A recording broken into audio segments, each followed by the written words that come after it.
I recently had the worst frozen margarita of my life. I have not forgiven them. I have not let it go. Many, many sleepless nights have passed since then. It only is getting hotter, and the world needs frozen margaritas now more than ever. Today, I'm going to solve the margarita crisis. We're gonna learn how to make a perfect frozen margarita at home with fresh ingredients, no weird mixes, no stuff out of cans, no slushy machine, no freezing shit overnight, no extra prep, anytime, anywhere. And I'm gonna show you all my little tips and tricks to get the perfect slushy texture every time. This has been my hyperfixation. I've been researching this for quite some time, so I'm gonna get real nerdy with all of the components of what I think makes a perfect frozen drink, frozen margarita, whatever. There's a recipe at the end of the video, so if you just want the recipe, you can go get it. Otherwise, we're gonna learn so much margarita ball that it would make the late great Jimmy Buffett blow out both his fucking flip-flops. Ice. Ice is kind of the key to this entire thing. The pinnacle of frozen margarita, it's the one that comes out of the slushy machine. And the reason that it's so good is because it's so dense and smooth. And the density comes from the small crystals of ice. The way it works is that it just has a little scraper and it's constantly breaking these ice crystals down as they're freezing, smaller and smaller and smaller and smaller, and creating a denser, creamy, luscious texture. In order to achieve this at home, you have to use crushed ice. Or pebble ice works too, but the smaller your ice is when you start blending, the more dense it will be when you're finished, and the less your blender has to work, the less heat it produces, the colder it is, the less it's gonna melt, the closer we are to perfection, to God. This is the most important part of the recipe, so do it. So pay attention. Crushed ice, crushed ice. Some people try to fix this problem with emulsifiers. I don't really like xanthan gum in my frozen drinks. Someone's gonna mention xanthan gum, so just a quick aside. I feel that xanthan gum oftentimes creates a little bit of a viscous, sort of slimy texture that feels unnatural. And to me, just kind of takes away from the overall like refreshing nature of a frozen margarita. I'm sorry, but miss me with the xanthan gum. I even tried to make like a solution in water so it wouldn't clump up. Nah, that just, if you do it right and you don't sit on your margarita for like 45 minutes, you're gonna be fine. So you leave the xanthan gum out of this. I don't need it. Blenders. I could talk about immersion blenders for another 45-minute video. I know so much about blenders now. The main takeaways here, you want something with high RPM if you can get it. I personally like immersion blenders for blended drinks because A, it's easy cleanup, B, you can make a single drink at a time, which I think is really clutch. A lot of bigger blenders, jug blenders, almost force you to make at least 2, 3, 4 drinks at once in order to get a real good vortex going. You can just make one, and that's really convenient, but you can also use it to make bigger batches, so double convenient. Lastly, I really like that you can kind of really dig in there. There's a more minute manipulation of the blending itself, whereas with a blender, you oftentimes can't achieve that. It is the superior way to do it. It also has so many other underrated use cases behind the bar, so if you're interested in an immersion blender breakdown video, let me know. I know that a lot of people really enjoy agave nectar in their margaritas. I too, big fan of the Tommy's margarita. It's goated. However, it's a bit of an unsustainable product. Agave takes a really long time to grow. It's just not really worth it to me when there is a cheaper, more available, approachable ingredient basically in everyone's cabinet all the time. I like to use granulated sugar in frozen drinks because if there's any water going into the drink, I want it to be ice. I want it to be frozen so that we are contributing to the texture. If you want a deeper flavor, maybe try some Demerara, Turbinado, something like that, and you'll probably get what you're looking for. The more water we have, the more ice we have to add. It's just watery. It doesn't taste like anything but water at that point. So if you're gonna add water, it better be ice. That's my motto, and that's how I feel about it.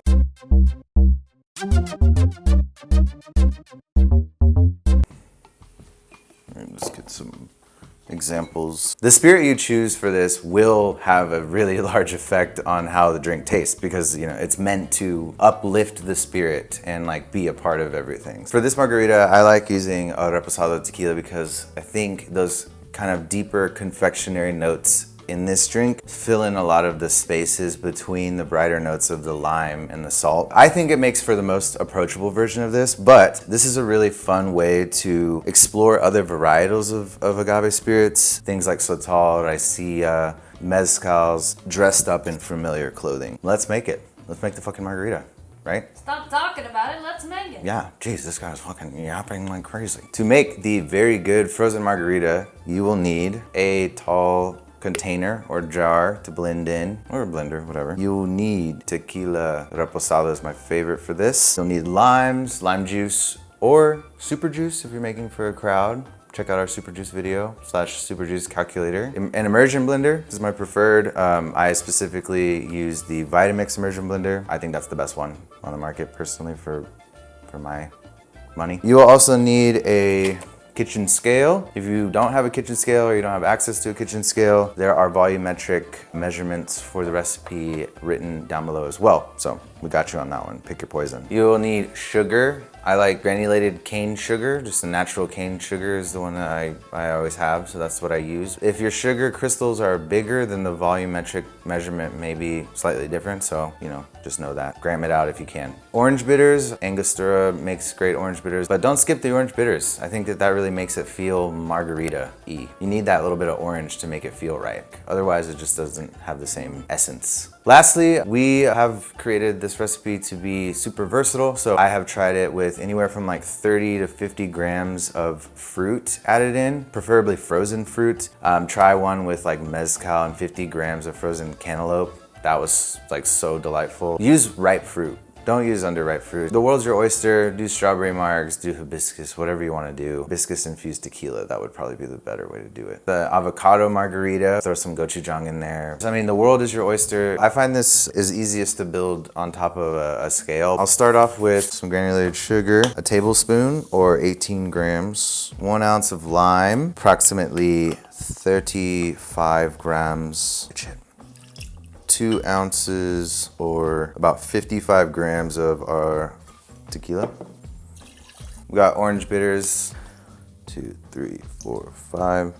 5 dashes was 3 grams for me, but sometimes it's like 8. Also, half a teaspoon is the correct measurement. So if you skipped all of the nerdy stuff earlier, this is really important, crushed ice. So I don't know if you have a crushed ice function or sonic pebble ice is really great as well, but this is how I have to do it at my house. I like to put it in this bag and whack it with a hammer. Usually I'll just kind of fill the bag up. Watch your fingies, because if this is your third one, you might whack that little piggy. Break it down. Very upstairs neighbor behavior. Yeah, it is.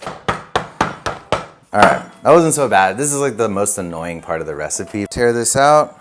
220 grams, that's what we landed on. We did 221 grams, so this is almost exactly right. I'll throw this in the freezer for the next one.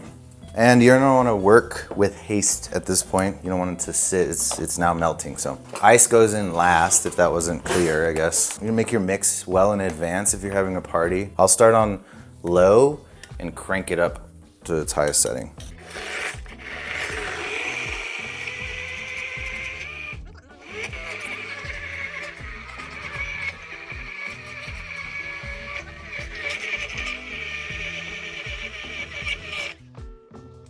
Another thing that you may notice is like I didn't, there was no prep for this. Like you can just make this at any time you want. You could also, you know, chill everything. That would probably be a good idea. I'm personally like pretty lazy, so I mean even chilling my glass is sometimes not on the menu, but I would recommend chilling, you know, your tequila. If you have pre-squeezed lime juice, keep it in the fridge, that kind of thing. I'll just take my lime like this.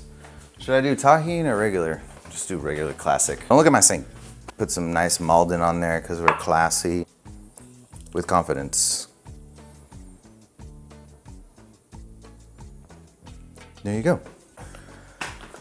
I don't think it needs a garnish, but if you would like, you know, maybe a little zest or whatever you want to do. Let's give it a taste to see how we did. Nice and smooth. It almost has that like thing where it's like in between a solid and a liquid or something. Like you drink it and it just like kind of, it's really like smooth and creamy in texture. Tequila is really prominent but balanced. It's just sweet enough. It's extremely cold. It's nice and limey.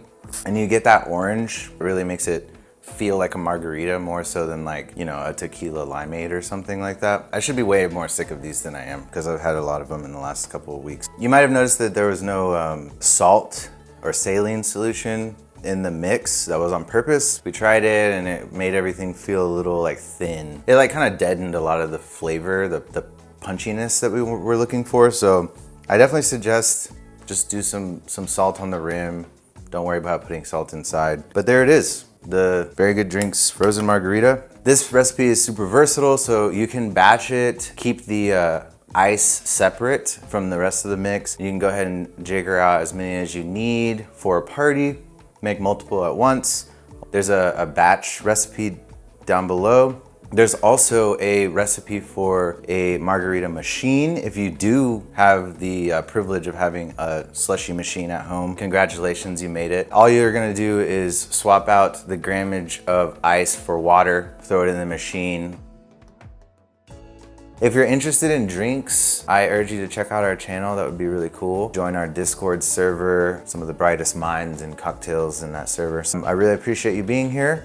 I would love any feedback you may have, so go ahead and let me know in the comment section if you run into any troubles or if you have any nice words of encouragement. I could really use them right now. I've been struggling lately. This means a lot to me, okay? I guess that's it. I mean, go forth in margarita. In this day and age, we need margaritas more than ever. So I hope this brings a little bit of a tasty, frosty treat into your life. I'll catch you guys next time. Cheers. Can I be done now? Please. Please, I want to leave.